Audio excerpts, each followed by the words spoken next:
Et yop les gens, c'est Oxy, j'espère que vous allez bien, moi ça va super. Aujourd'hui on se retrouve sur un nouveau tuto, comment modder un PNJ tout simplement sur PS3.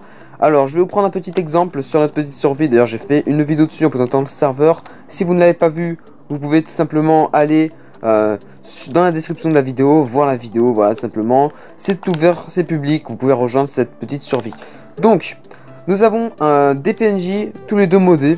Donc on a un PNJ modé ici et un PNJ modé ici. Donc aujourd'hui je vais vous apprendre comment faire cela.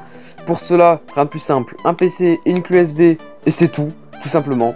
Un PC, une clé USB, une play évidemment. Donc sur votre partie Minecraft, vous allez donc devoir avoir un PNJ. Bon, moi justement avec le logiciel dont je vais vous présenter, j'ai réussi du coup à faire spawner des petits œufs de PNJ. Donc il y a les trophées toujours, hein, je vous rassure, hein, j'ai fait ça avec un petit glitch pour avoir les œufs. Donc j'ai trouvé deux zombies villageois et comme vous connaissez peut-être les règles du serveur, voilà, en gros je fais la manipulation, j'ai transformé mes zombies, du coup je les reporte juste ici. Voilà, donc pour vous repérer, je vous conseille de les renommer ou alors de prendre tout simplement les coordonnées des villageois pour pas vous emmêler les pinceaux, parce que si jamais vous avez un village à côté de chez vous ou un village sur la map, ça va être vite le gros bordel pour vous. Vous allez vraiment les confondre et ça va être le bazar. Donc soit vous les renommez, première solution, soit vous prenez les coordonnées. Du coup moi je vais pas le faire parce que je suis en vidéo, mais normalement je les renomme en item, donc j'aimerais bien avoir sur le PNJ pour bien savoir. Donc une fois que vous avez un PNJ sur la map, moi j'en ai mis deux, comme ça c'est fait. Vous allez donc quitter, sauvegarder la map évidemment.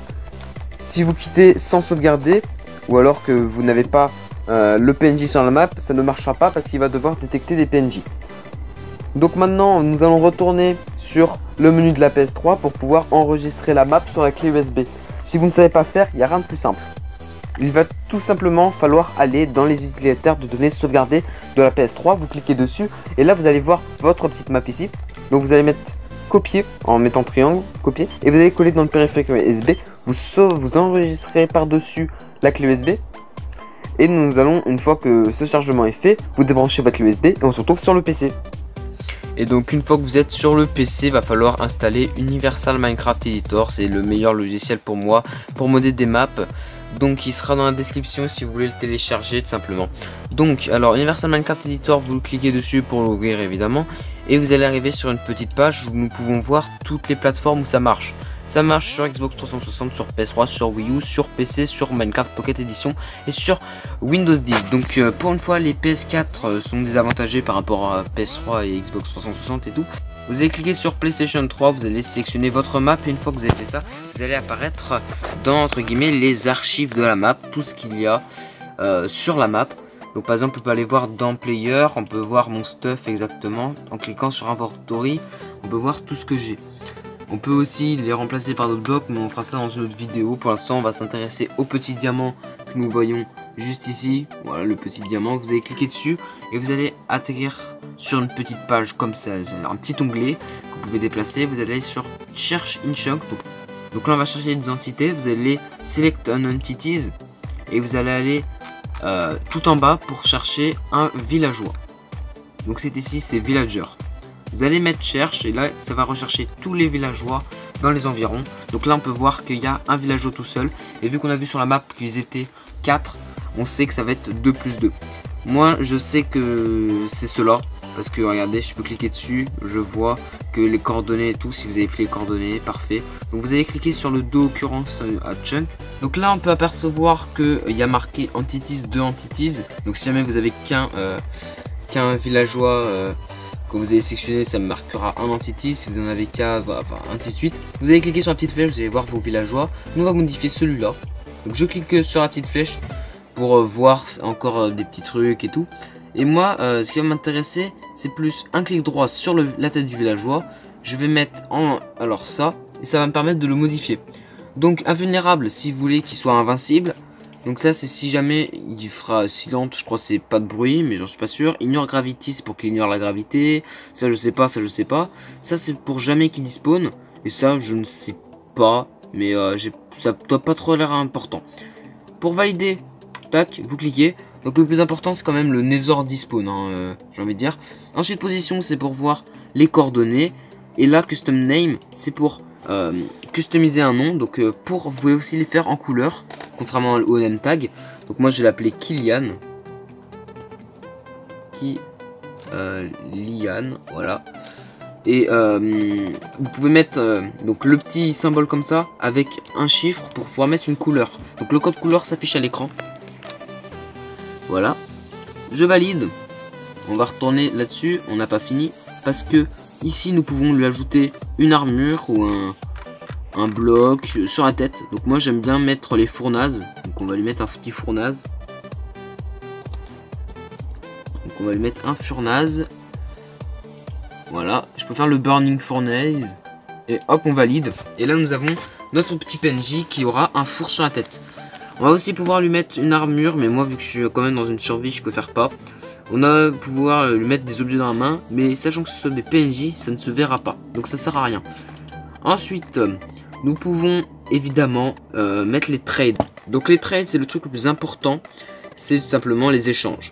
Donc vous allez cliquer sur un des deux. Donc par exemple là où il y a déjà un truc. Et vous allez donc sélectionner un objet que vous aimeriez bien échanger pour avoir justement un autre objet. Donc par exemple si vous avez envie d'avoir, si vous avez envie d'échanger du diamant, on va imaginer. Donc là c'est exactement c'est ce qu'il faudra donc échanger pour avoir l'objet que vous voulez. Donc on va partir du principe que ça va être du diamant. On va dire que ce sera 5 blocs de diamant. Là vous pouvez mettre un deuxième objet si jamais vous voulez qu'il y ait une deuxième condition. Et là vous allez mettre l'objet du coup à échanger. Et moi ce sera une barrière pour pouvoir. Donc ça c'est des blocs invisibles en gros. Et on va dire que ce 5 blocs de diamant ça va faire 2 barrières. Voilà, donc là on a l'item, le trade qui est là.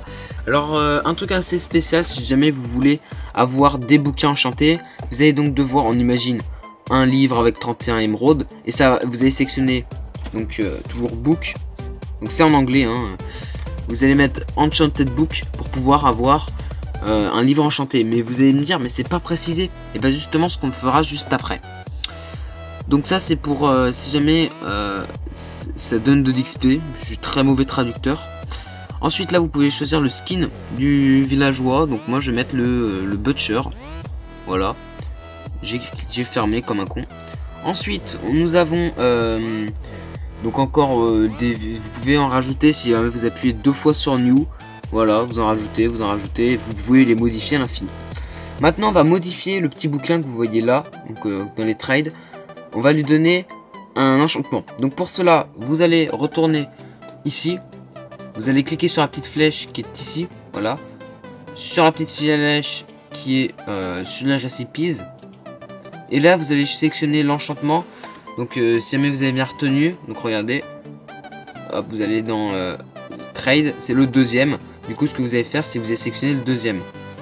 Et là vous allez faire un clic droit, enchante, et vous allez mettre un enchantement. Donc par exemple on va mettre un fire aspect, ouais non on va mettre un sharpness, on va mettre un petit sharpness. Donc sharpness, et on va pouvoir mettre max. Donc ça va faire un sharpness 37 000, vous validez. Et là vous avez un bouquin sharpness 37 000. Si jamais vous faites pas cette manipulation, ça va donner aucun enchantement sur votre bouquin. Et c'est un peu dommage vu la quantité d'émeraudes que vous allez dépenser. Donc là on peut voir qu'il y a aussi Ben Alteropod, donc vous devez le supprimer si vous ne le voulez plus. Une fois que vous avez fait ça, vous allez encore pouvoir, donc en fermant, apercevoir plein de petits trucs à faire. Par exemple modifier tout simplement l'inventaire des PNJ. Si vous voulez donner des patates. Voilà, donc une fois que vous avez fait ça, pour sauvegarder, vous allez juste aller ici. Voilà.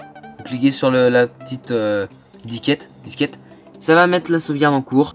Et une fois que vous avez fait ça, vous allez pouvoir enlever la clé USB. Et on se retrouve sur la PS3. Et nous revoilà sur la Play. Donc une fois que vous avez quitté le PC, vous allez donc devoir mettre la clé USB dans votre PS3. Et une fois que vous avez fait ça, vous allez aller sur les utilitaires de données sauvegardées toujours. Vous allez aller sur la clé USB. Vous allez mettre triangle pour copier la map que vous avez déjà fait. Et là en fait ça va remplacer la donnée que vous avez sur la PS3 de base, c'est-à-dire quand c'était pas modé. Et là vous allez donc enregistrer la partie modée sur la partie non modée. Vous allez quitter, vous allez devoir lancer votre jeu pour observer le résultat. Et donc une fois que vous êtes retourné sur les menus de Minecraft, vous allez pouvoir lancer la map et admirer votre PNJ qui va être totalement modé comme on l'a mis ensemble. Donc pour ma part, j'en ai modifié qu'un seul, donc je vais devoir le refaire évidemment.